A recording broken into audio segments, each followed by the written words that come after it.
Welcome to Scrum for Small Business, where we use real Scrum practices to help real small businesses build systems, improve transparency, and grow without the chaos.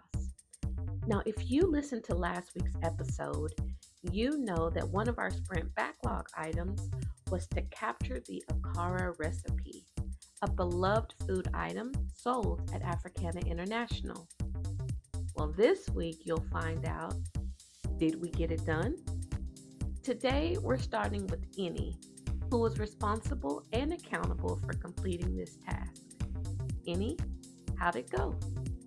So, I didn't get the Akara recipe.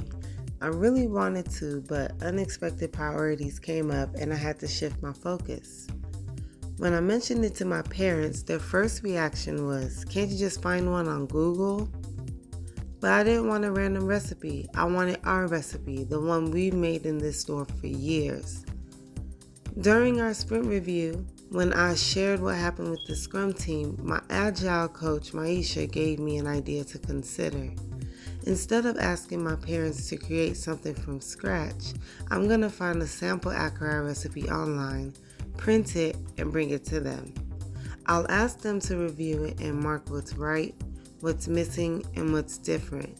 That way, we're building the real Africana International version in a way that feels natural and less intimidating. Well done, Enny. As a Scrum Master, I want to highlight this. When Enny realized she couldn't complete the recipe documentation, you should have moved that item out of the sprint and created a ticket for the work that took its place, even if the work was unplanned. Making unexpected work visible is key.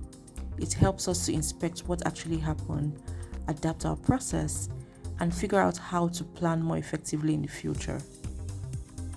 I am adding this as a retrospective item. How do we handle tickets that we realize can't be done? And how will we account for unplanned work that shows up mid-sprint? These are the kinds of conversations that helps us get better with every sprint. As an Agile coach, I want to highlight two wins here. First, Enny's ability to recognize a shift in priority and pivot accordingly, that's real agility. And second, her willingness to adapt her approach. I shared this with her. People who tend to work in the business every day don't always feel comfortable creating systems from scratch, but they are great at improving something that's already on paper. Giving someone a draft to correct is often more effective than asking them to start with a blank page. That's not a shortcut, that's a strategy.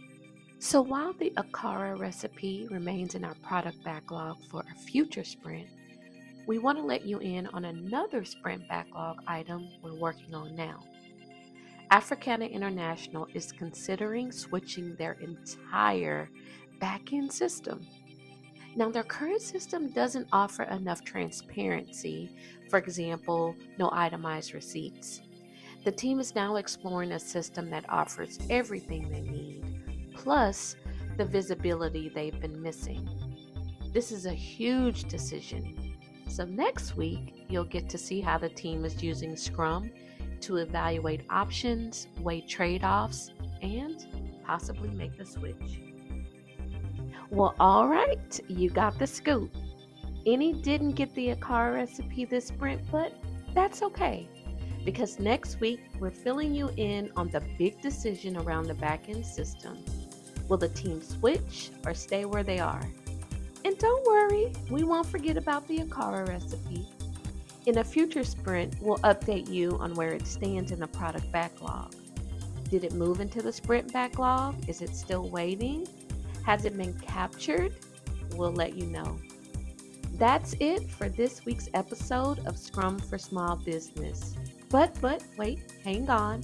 Before you go, I hope as we continue on this journey together, you begin to see just how transformational Scrum can be, even outside of tech and big business.